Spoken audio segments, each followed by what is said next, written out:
Today's the day. We're finally going to be tackling Final Fantasy VII, which I know is a bit of a sin to have never played before, but it offers us a unique opportunity because I'm playing from a modern 2026 designer's perspective. But during my playthrough, which I streamed the entire thing on my Twitch channel, I tried to cast my mind back to 1997 to comprehend the breathtaking lengths Square had to go to overcome the jank that is 90s game development. Because what they did to get past the PS1's hardware limitations is the closest thing I've ever seen to video game magic, but they also made some interesting choices because of it too.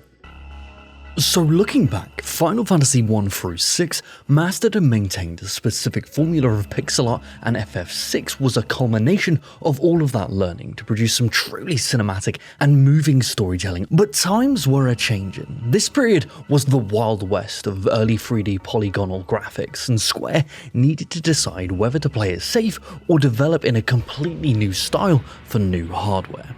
Between August and October of 1995, the world would get the first peek at an early tech demo of FF7 on Nintendo's Ultra 64, but after some behind-the-scenes benchmark tests, the PS1 was the only answer, breaking Square's decades-long partnership with Nintendo in favour of this new burgeoning technology. And although technically the N64 did have more VRAM, 4 versus the PS1's 2, their adoption of compact discs gave the PS1 an advantage in data storage and delivery speed, which was needed as their ambitions for FF7 meant that the game would be stored on 3 discs, which seems like a lot, but in comparison, if it was on the N64, you'd have to buy 20 plus cartridges. But even with access to 3 discs, they still needed to cut corners as much as they possibly could to maintain the graphical fidelity and scale they desired. Because of this, graphical development was split into 5 sections, with world map, battle, minigame, field, and menu, with their own teams and techniques used to cut those corners. But for me, the most fascinating one out of all of these is what they did with fields.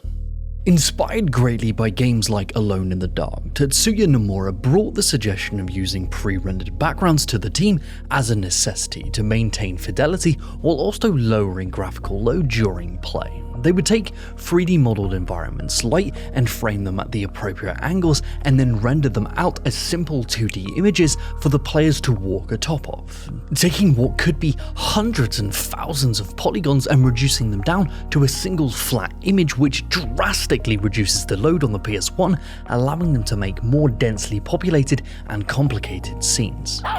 But how? Well, it's a good question. How do you take what is literally players walking around on a flat 2D canvas and make it feel like a fully fledged 3D cinematic environment? Well, it comes down to 4 techniques, which are layering, secondary motion, FMV transitions, and character depth. But first off, layering, which is the technique of taking this 2D image and separating it into different layers for foreground, play space, and background. Placing these layers above or below the player model, it then allows them to pass under foreground elements to give the illusion of navigating around, under, and using simple collision geometry atop of 3D objects instead of a flat image. This holds a special place in my heart because I employ the same technique when I implement myself and Ludo into game scenes when we animate. In fact, I'm layering right now.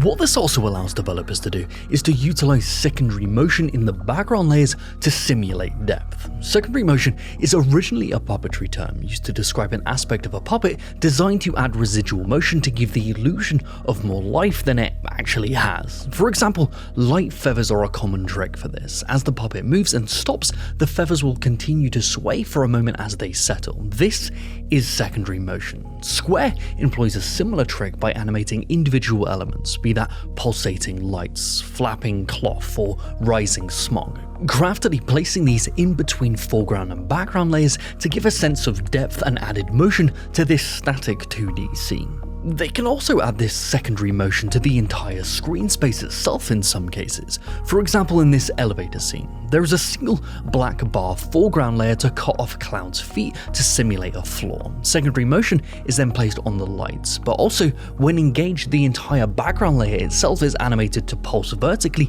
to simulate elevator movement. all of these techniques coming together to breathe life into what is, in reality, a piece of paper being jostled about. The same for shaking this scene when navigating the bridge to simulate its swing. Now, secondary motion isn't the only technique used to imply life to these scenes. For the more complicated animations, full motion video needed to be employed.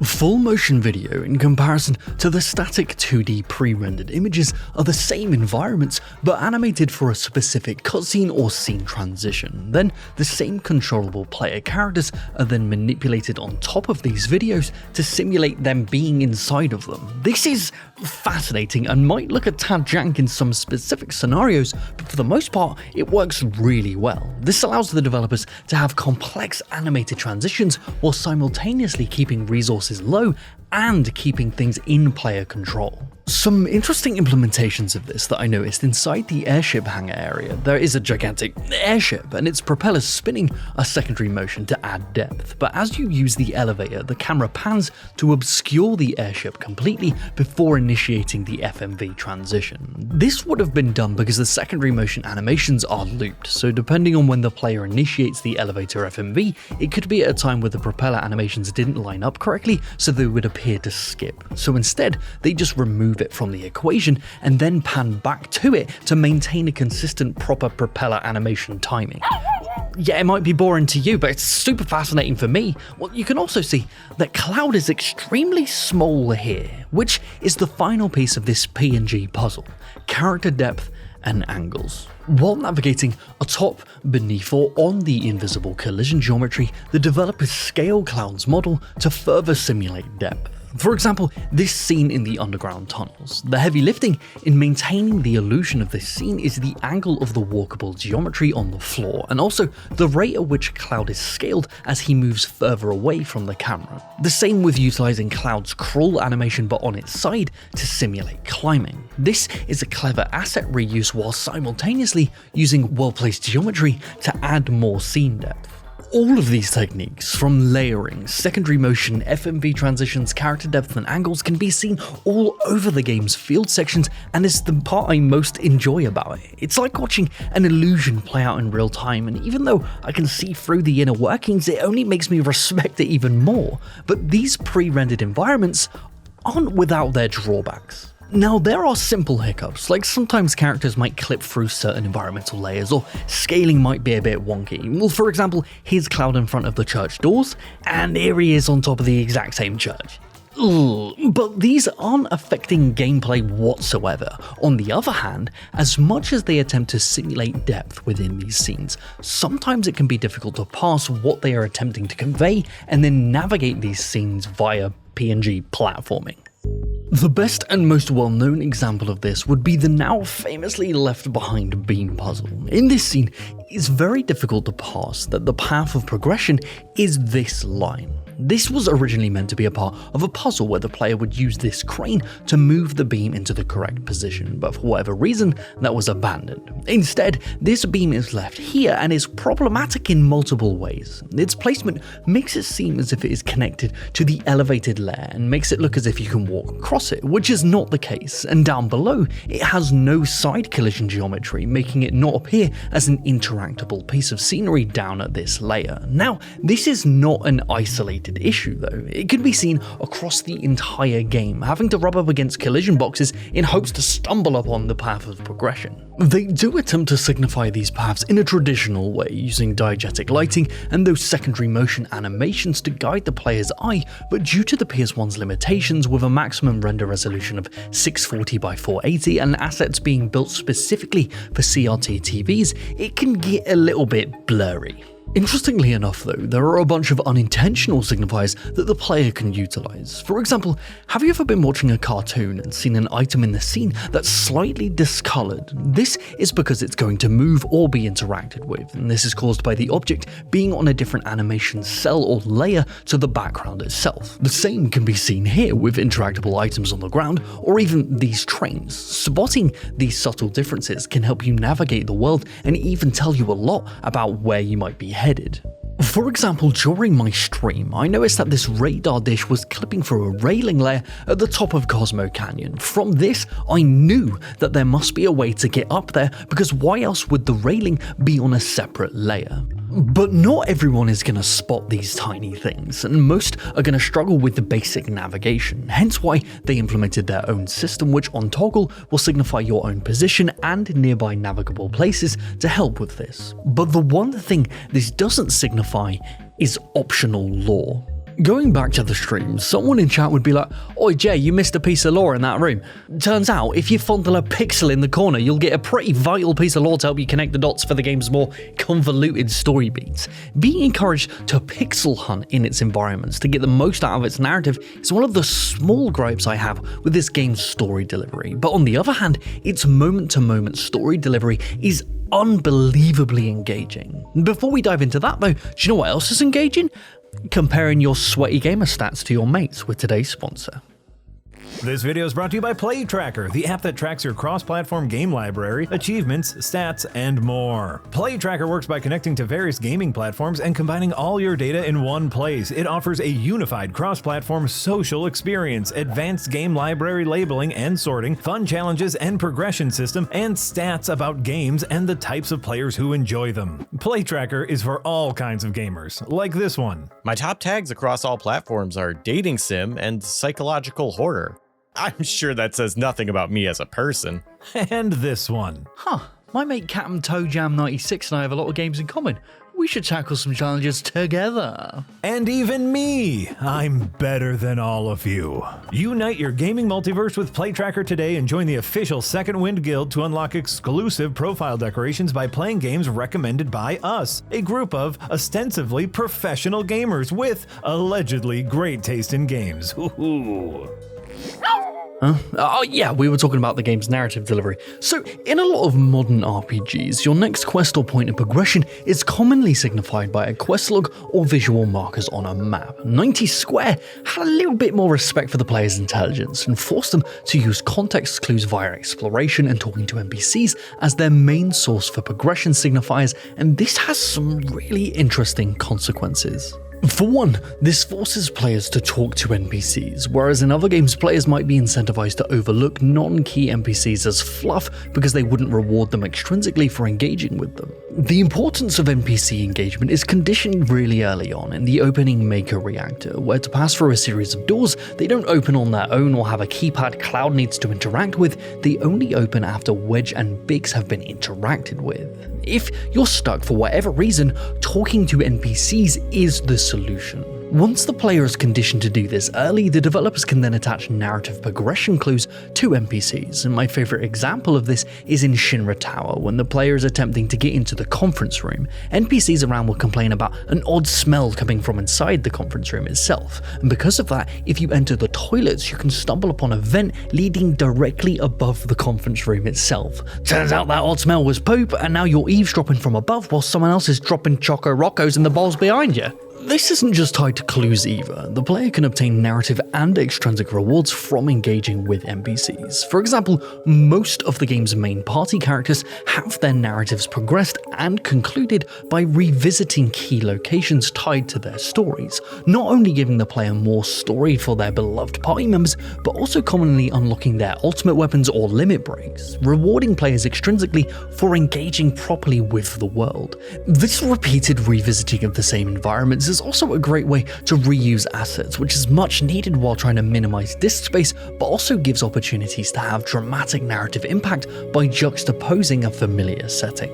For example, after the obliteration of Section 7, Barrett is in mourning over the perceived death of his daughter. This takes place in the destroyed variation of the playground we'd previously explored and played in with Aerith. Reusing this playground saves resources, as the developers only need to make adjustments to an environment they've already constructed, but it also is a great way to revisit that area from a new narrative viewpoint. We see this repeatedly throughout the game. Most environments are visited at least twice during the story. This gives a sense that you're not just a tourist in this world, moving from set piece to set piece, but a party of people inhabiting it, which helps a lot in the desire to want to save it. As beautiful as it is, one of the downsides to this kind of exploration and story delivery is that players are going to be doing a whole bunch of wandering around, which can annoy certain people for the inclusion of a divisive feature with random encounters, which is combat that is initiated randomly while the player explores certain field and world maps as they move through them. These were the staple for RPGs at the time and were originally born from hardware limitations in not being able to render many enemies on screen at once, and also lent itself to transitioning to alternate battle screens smoothly. The pros here are that there's a sense of suspense and then surprise about what you'll encounter once a battle initiates. Yeah, the cons are that they happen randomly. It can be super annoying when you're trying to beeline it somewhere to have a battle randomly pop up out of nowhere, but they're not actually random here. It's completely deterministic. As you walk around under the hood, there is a danger value that increases with every step you take. Running increases the rate at which this ticks as well. When the random number generator rolls to see if you'll encounter enemies, it compares your danger level value against the randomly generated number, and if the danger value is higher, then it serves you in an encounter, which means you can actively predict the likelihood of a battle occurring based on the amount and which steps have been taken.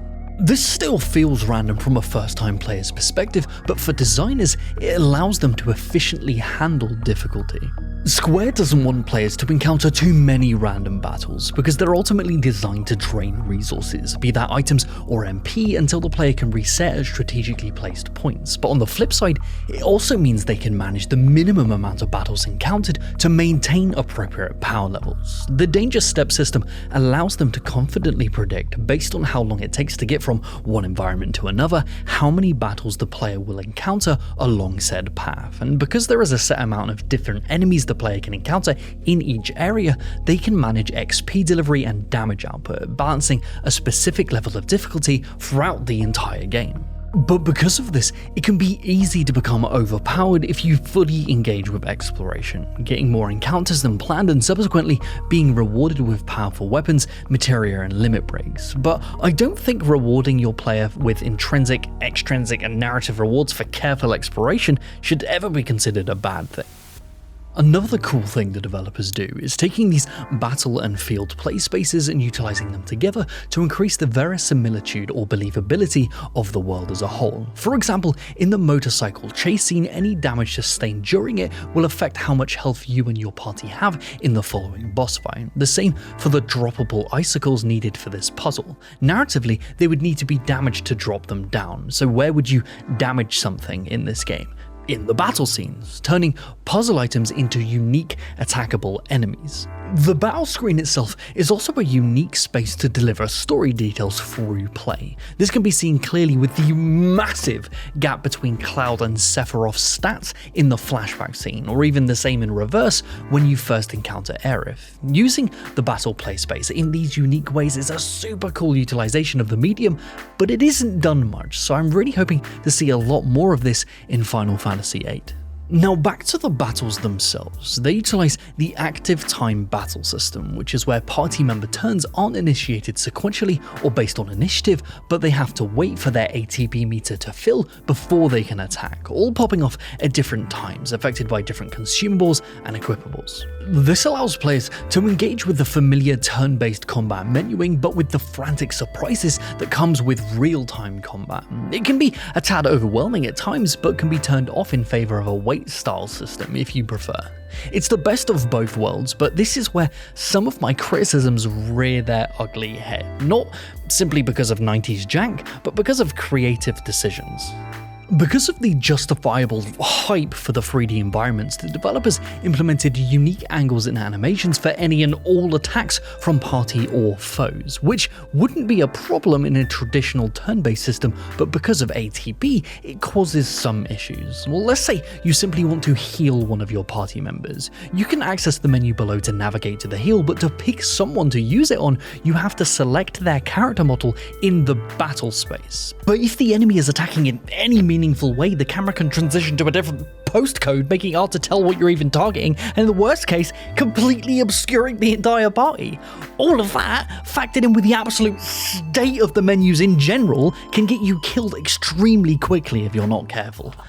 What's wrong with the menus? What's right with them? Alright, yeah, well that's not fair. Let's dive into it.